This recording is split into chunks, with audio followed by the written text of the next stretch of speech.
Dixit travel channel చూస్తున్న మిత్రులందరికీ శుభాభివందనాలు.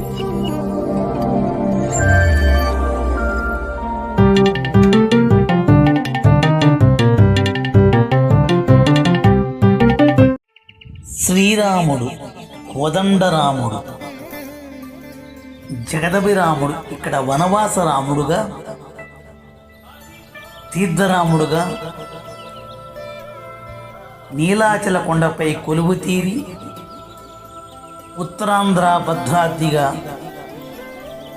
వాసికెక్కిన ప్రసిద్ధ పుణ్యక్షేత్రం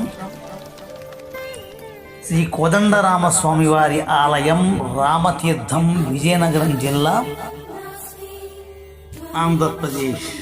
విజయనగరం పట్టణానికి 12 కిలోమీటర్ల దూరంలో సుందర ప్రకృతి లోగిలిలో చంపానది సమీపాన నీలాచలం అను కొండను ఆనుకొని శ్రీ కోదండరామస్వామి కొలువు తీరిన అతి పురాతన దివ్యధామం శ్రీ రామతీర్థం. రామతీర్థం విజయనగరం నుండి, విశాఖపట్నం నుండి చేరుకోవచ్చు. సమీప రైల్వే జంక్షన్ విజయనగరం 15 కిలోమీటర్ల దూరంలో ఉంది. విశాఖపట్నం ఎయిర్పోర్టు 65 కిలోమీటర్ల దూరంలో ఉంది. అన్ని రకాల రవాణా సౌకర్యాలు ఉన్నాయి రామతీర్థం చేరుకోవటానికి. ఇది నీలాచలం అనే కొండ, ఏకశిలా పర్వతం. ఈ చెరువుని భాస్కర తీర్థం అని అంటారు. ఈ తీర్థంలో సీతారామచంద్రమూర్తుల విగ్రహాలు లభించాయి. అందుకనే ఈ తీర్థంలో లభించారు కనుక రామతీర్థం అని పిలుస్తారు. రామతీర్థం శ్రీ కోదండరామస్వామి ఆలయం దగ్గరకు చేరుకున్నాము. చాలా పురాతనమైన ఆలయం. ప్రధాన ద్వారం చూడండి, రాజభవనాన్ని తలపిస్తున్నది. ఇక్కడ సీతారాముల విగ్రహాలు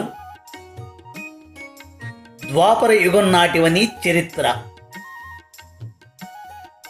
ఎత్తైన మెట్లు, ముందు ప్రాకార మండపం ఉన్నది. చంపానది సమీపాన నీలాచల కొండను ఆనుకొని ఈ దివ్యధామం విరాజిల్లుతున్నది.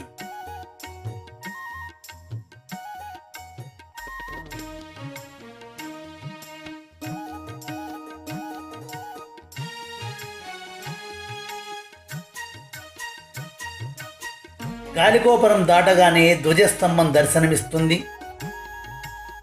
ఈ ఆలయానికి 2 గాలిగోపురాలు ఉన్నాయి. ఇది తూర్పు వైపు ప్రవేశం. ఉత్తరం వైపు కూడా ఒక గాలిగోపురం ఉన్నది. ఎంతో పురాతనమైన ఈ ఆలయాన్ని మొదట విక్రమేంద్రవర్మ పుత్రుడు ఇంద్రభట్టారక వర్మ సామాన్య శకం 469-496 సంవత్సరాల మధ్యకాలంలో నిర్మించారని ఇక్కడ ఉన్న శిలాశాసనం వలన తెలుస్తున్నది. తర్వాత ఈ ఆలయం జైన, బౌద్ధ మతాల ప్రారంభ దశలో కనుమరుగైనది. ఇదే నీలాచలం కొండ. దీనిని బోధికొండ అని పిలుస్తారు స్థానికులు. 3000 అడుగుల ఎత్తు, 2 కిలోమీటర్ల పొడవున్న ఏకశిలా పర్వతం. ఈ కొండపైన రామాలయం, కొలను, భీముని గృహ ఉన్నాయి. ఈ ఆలయ చరిత్ర చూస్తే ద్వాపర యుగంలో పాండవులు ఇక్కడ అరణ్యవాసం చేశారని, ఆ సమయంలో శ్రీకృష్ణ పరమాత్మని తమతో రమ్మని ఆహ్వానించగా శ్రీకృష్ణ భగవానుడు సున్నితంగా తిరస్కరించి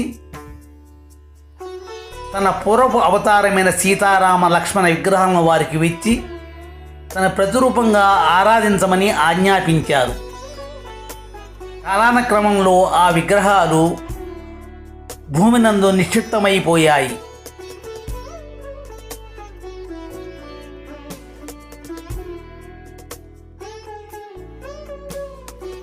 పదహారవ శతాబ్దంలో విజయనగరాన్ని పరిపాలించిన శ్రీ పూసపాటి సీతారామచంద్ర గజపతి మహారాజు గారు పరిపాలించిన కాలంలో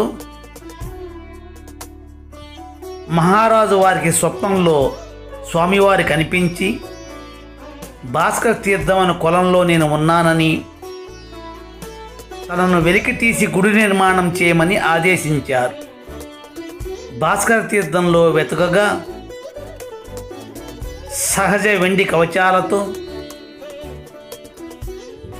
సీతారామచంద్ర విగ్రహాలు లభించాయి. ఆ విగ్రహాలను భీష్మ ఏకాదశి రోజున ప్రతిష్ఠించి గుడి నిర్మాణం చేసి భూరి విరాళాలు ఇచ్చారు. వారు నిర్మించిన ఆలయమే ఇప్పుడు మనం చూస్తున్నది.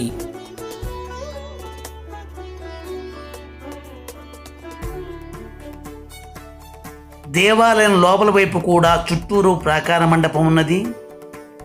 ఈ క్యూ లైన్ ద్వారా దర్శనానికి వెళ్దాము. ఈ ప్రాకార మండపంలో యాగశాల మరియు తులాభారం ఉన్నాయి. ఆలయ దర్శన వేళలు ఉదయం 5:30 నుండి సాయంత్రం 7:30 వరకు. శ్రీరామనవమి, వైకుంఠ ఏకాదశి, మహాశివరాత్రి పర్వదినాలను అత్యంత వైభవంగా నిర్వహిస్తారు.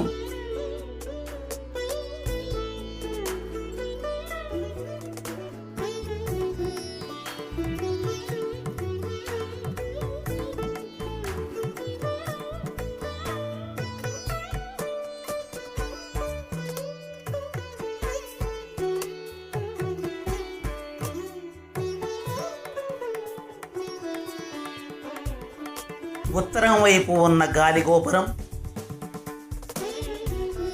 శ్రీరామస్తూపం, ఆ వెనక నీలాచల కొండ. చాలా విశాలమైన ప్రాంగణం.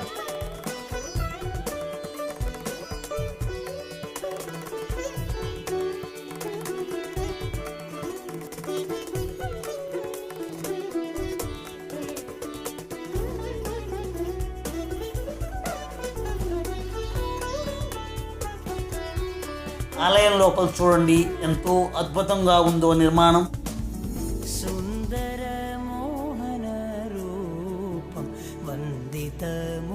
సీతారామచంద్ర ఉత్సవమూర్తులు. రామనీల మేఘశ్యామ ఉదండరామ రఘులాది సోమ పురంధామ సార్వభౌమ.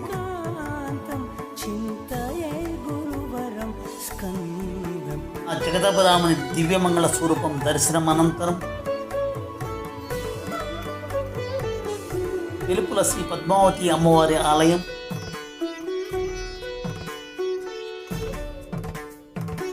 భూభుజంగ వరాహ లక్ష్మీనరసింహ స్వామి వారి ఆలయం.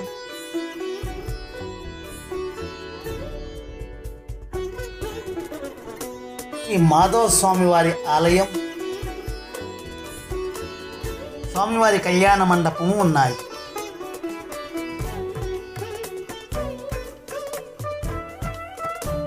కళ్యాణ మండపం దగ్గర నుండి చూస్తే సప్తగోపుర దర్శనం అవుతుంది. ఇలా సప్తగోపుర దర్శనం చాలా పుణ్యఫలాన్ని ఇస్తుంది. ఈ ఆలయంలో స్వామివారి నామాలు కలిగిన తాబేళ్లు ఉన్నాయి.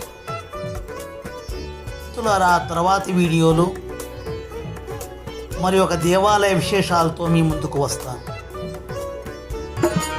మిత్రులారా, ఈ వీడియో మీకు నచ్చితే లైక్ చేయండి, షేర్ చేయండి, నన్ను ప్రోత్సహించండి. ధన్యవాదాలు.